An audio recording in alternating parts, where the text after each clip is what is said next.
Hello UCE families. Welcome to our third week in our theme of becoming for the month of April. I hope you've been well. I'd like to start by lighting the chalice.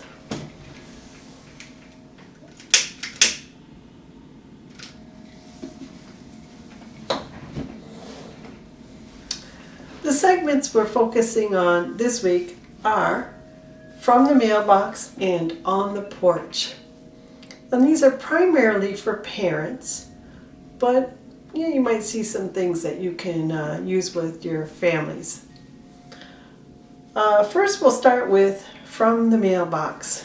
And I'm going to read part of our Soulful Home Packet where author Teresa Honey Youngblood writes, "This month's love note is about becoming older and looking back to reconnect with our younger selves, especially the times we saw ourselves as inseparable from the natural world. Too often we get stuck on the inconvenient or challenging aspects of growing older. But as we age, we accrue connections all throughout the interconnected web of life. Think of the music below as self-care that mends and maintains your spiritual connections across time.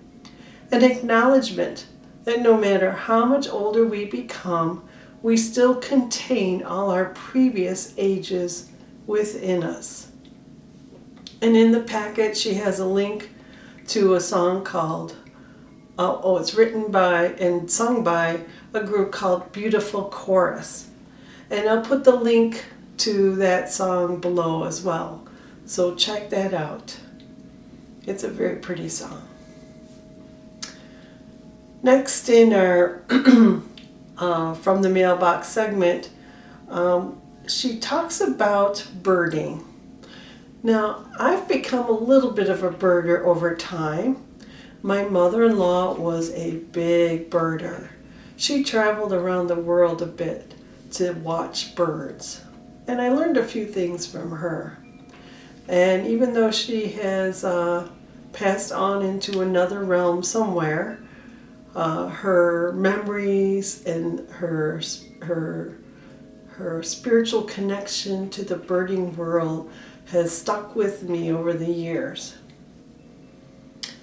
Our segment in the packet, though, looks at how we connect our theme beyond our four walls and even beyond our neighborhoods.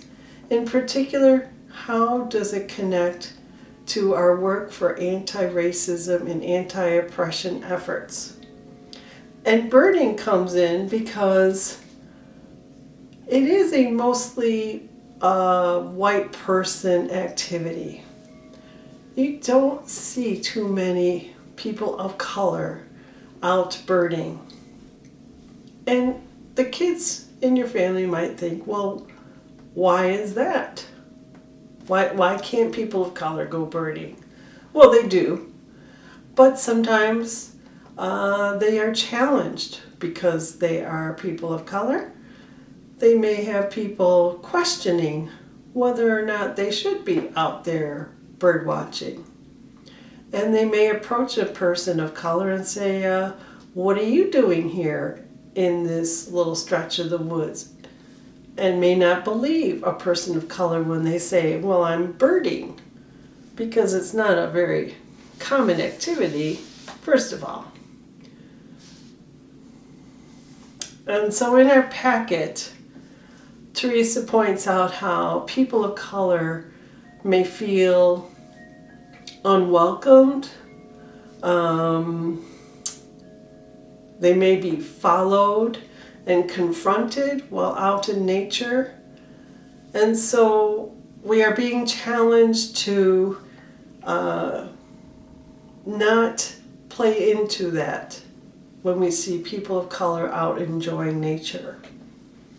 She mentions a website called flocktogether.world, and it's on Instagram and as a website, and it's specifically for people of color who enjoy birding.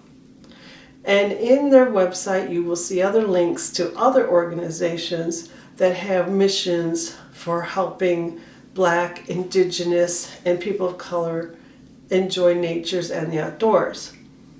So if you check out that website, and feel free to perhaps make a donation to their efforts. Our next segment on the porch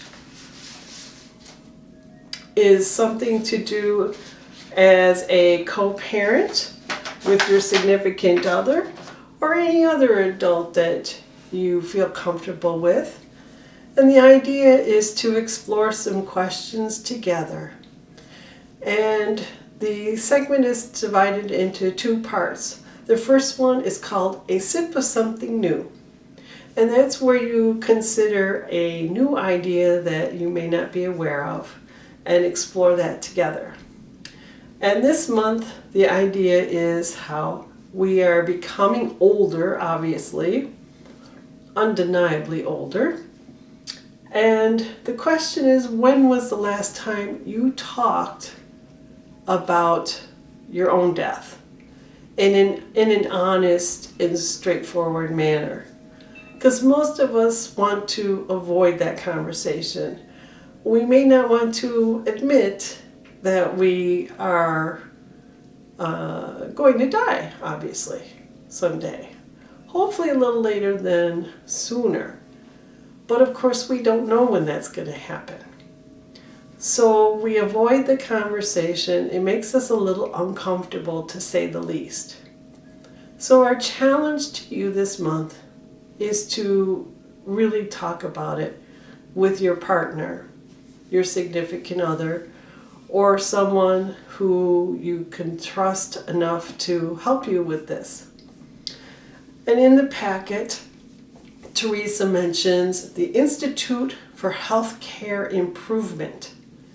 And apparently they have a guide that can help people, talk about this topic and actually take steps towards future preparations. So there's a form that you can print out and download or whatever and fill out ahead of time. And the idea is that each of you would fill this out and then use that as a guide to talk and share your thoughts about the questions and stuff asked on this forum. It also will help you become accountable to each other for your plan of action and how to meet certain goals that you may set in this process. So while that is a very heavy topic to focus on, I guess there's a saying, better late than never for some of us who are later on in years, but it is an important conversation. The second part of this segment is spiritual snacks to share. And that's usually something that you're exploring together. It's a series of questions from the packet. And you can just sit and have a nice beverage or a little snack and share your thoughts on these questions. So there were 4 questions that I really liked from the packet. And there are more if you want to explore other ones. The 4 I thought were interesting. First, who does your child remind you of in their becoming? We sometimes see people we know in our children, maybe even another family member or someone completely unrelated. Another question, how are you resisting your own becoming? What transformation can you feel happening that you're not quite ready for?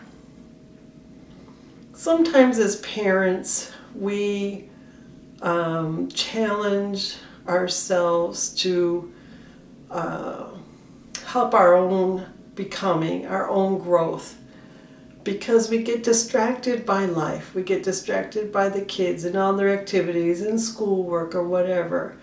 And then there's the other obligations with extended family. So what are you doing? How are you feeling about your own becoming?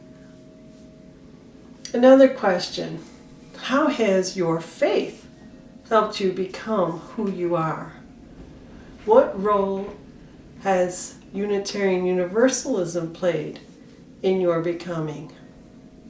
What role has any other religious upbringing had in your life?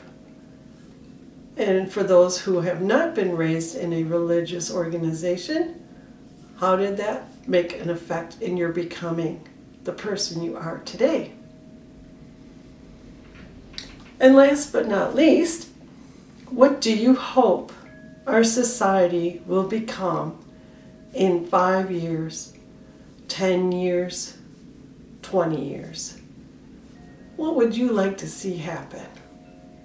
And you can take it a little bit further and ask yourself, what can I do to help make that happen? What can I do to help make the world whole? That's all for this week. Have a wonderful week. And until next time, blessed be.